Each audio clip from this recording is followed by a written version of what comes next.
Over to Germany now, where a far-left activist group has brought the Berlin Tesla factory to a standstill. The Volcano Group is suspected of a wide-ranging arson attack against Elon Musk's electric car manufacturer, which has caused damage of up to $1 billion. The group claimed responsibility for the attack, claiming that Musk is a techno-fascist and that they aim to bring Tesla to its knees.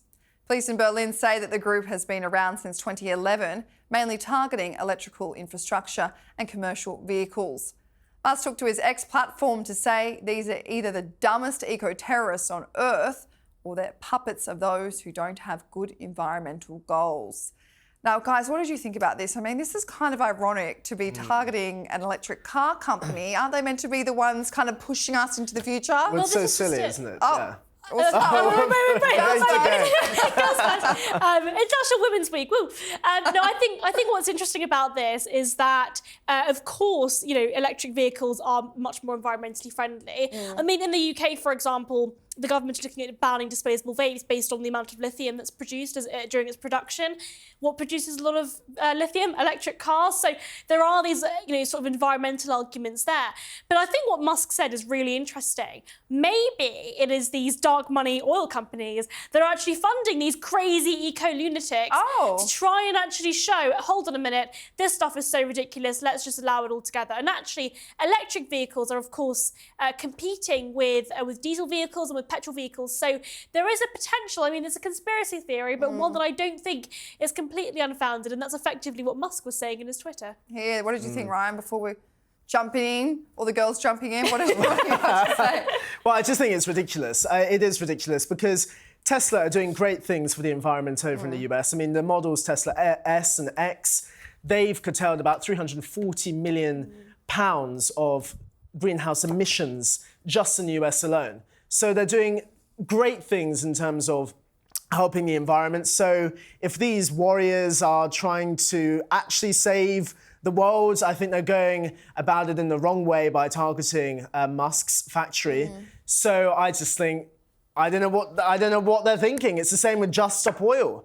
And they're turning people against the cause by being so disruptive. And that's why an arson attack, what could that lead to? They should be arrested. A bushfire, Well, exactly, yeah. They should be arrested. They can also dangerously hurt some people in the factories. I think that they should absolutely be arrested and they are criminals. But this is exactly why I think this conspiracy theory about them potentially being sort of dark money oil factory, oil company funded could actually be grounded because they are driving so many people away from the environmental cause. And actually, I think that there is an argument to be had that, in order for us to actually reduce carbon emissions, in order for us to actually develop and do great things for the environment, the best way to do that is through technological advancement. Now, people like Elon Musk are spearheading that kind of technological advancement that is seeing us reduce carbon emissions, that is seeing us actually be better for the environment. And so I think that ultimately the solution to the environment and the solution to climate change is capitalism. It is environmental change, it's technological change, and it's technological development.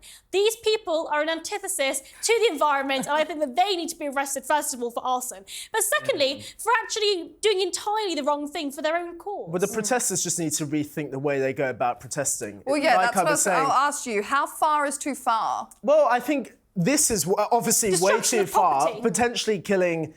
I mean, the harm they have caused is significant, but also, like as I was saying earlier, with Just Stop Oil, 4 days ago, they were arrested outside of the Royal Courts of Justice because they were gluing themselves to the road again. When people do this, when these protesters go about, this is their methodology, you're actually, as Reem was saying, you're turning people away from the environmental cause. You're actually not going to get the masses on side. You're just going to dispel people away from whatever environmental policies you're trying to peddle. And you're trying to persuade us to be on board with your way of thinking. Actually, it's doing the opposite. So I think it's really just nonsensical.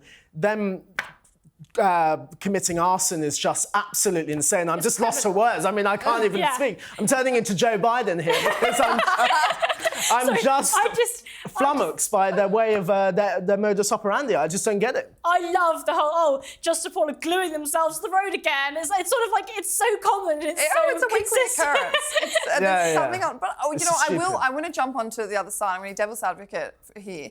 And I'm going to say, what is the alternative? you know, a lot of these people that are protesting, you know, are probably in your age group. I'm making myself look 80 years old by saying that, but I'm, you know, only just shy. When I was your age. But I do, because they're the, you know, they're the most environmentally charged. They're the ones that are the most, I would say, educated. I mean, when I was that age, you know, a teenager, early 20s, I wasn't thinking about that. So I do wonder if, you know, if you're in one of these climate protest group and you do feel like the government's not listening, what is the alternative? This is virtue wondering. signaling. This isn't.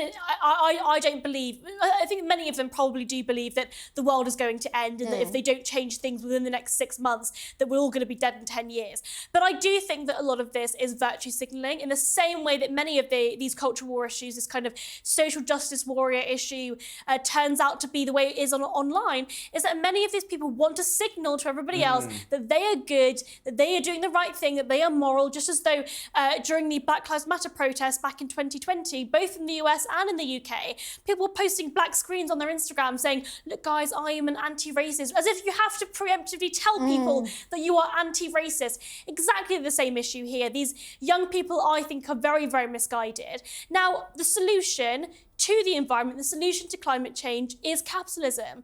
It is technological advancement, and people like Elon Musk are spearheading this. And I think we should be celebrating that. These people are actually damaging the environment. They are costing these companies billions of pounds just because they seem to think that they want to be virtue signaling to their peers, showing that they are doing the right thing. But also they are damaging the environmental cause. I think we need to have a wider conversation about what actually solves climate change.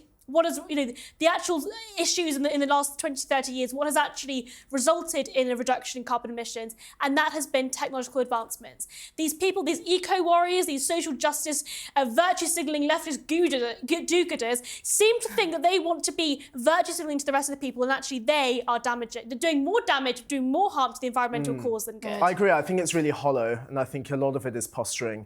And I think it goes back to what we were saying earlier in terms of Trump and Biden. It is for social media. I think they just want to project really lovely image to their friends and jumping to their fans. Bandwagon. Yeah, exactly. And I don't believe they necessarily all really endorse what they're saying. I think a lot of it is a projection that they are being so mindful about the environment and really philanthropic, and it's all really lovely and it's all really fluffy and it's all really nice, and I think they're great people, but actually I don't think they are. I've met some of them.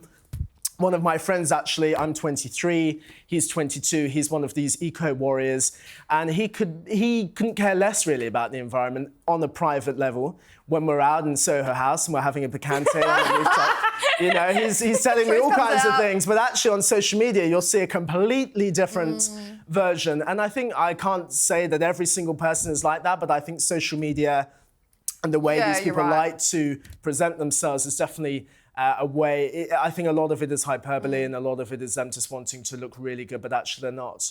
I mean, everyone is a hypocrite. I mean, you can't, you know, be not wearing leather and not, you know, a vegan, and everyone breaks the rules. But I agree with you. It's just a lot of it is. I mean, don't get me wrong. There are some diehard environmentalists doing great work, great research, great things for the world. But it is a lot of show face just to say I'm involved in this, and that is social media, and that is where we're at in this time in our lives.